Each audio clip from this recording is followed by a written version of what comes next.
Qu'est-ce que la Septa-5, cette crypto-monnaie qui aiderait les Russes à contourner les sanctions? Une enquête révèle le rôle majeur qui serait joué par une crypto-monnaie, la Septa-5, en Russie. Ce stablecoin adossé au rouble serait massivement utilisé pour faire transiter des fonds, en esquivant les sanctions internationales. Comment?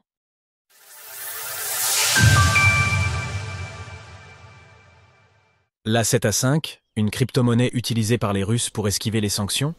Une enquête du Center for Information Resilience, CIR, une organisation de lutte contre la désinformation, révèle ce rôle clé de la Septa-5, une crypto-monnaie qui aurait la faveur des Russes.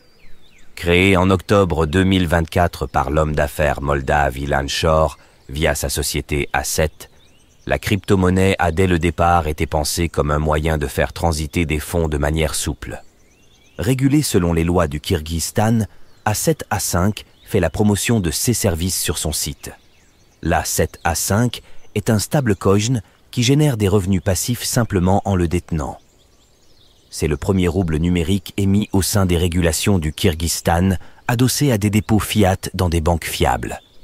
Selon le CIR, les Russes se procurent cette crypto-monnaie afin de pouvoir ensuite librement l'échanger contre de l'USDT de Tether, un stablecoin adossé au dollar américain. Cela permettrait donc d'accéder indirectement au dollar en esquivant les nombreuses sanctions qui pèsent sur les mouvements financiers russes depuis le déclenchement de la guerre en Ukraine.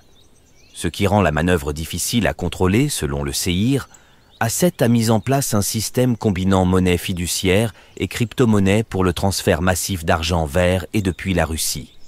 Le mélange des stratégies risque de poser un défi important aux régimes actuels de sanctions. Des milliards de dollars en jeu. L'enquête de CIR montre que la banque russe Promsvyazbank, qui fait l'objet de sanctions internationales et qui soutient le complexe militaire russe, détient des parts dans A7.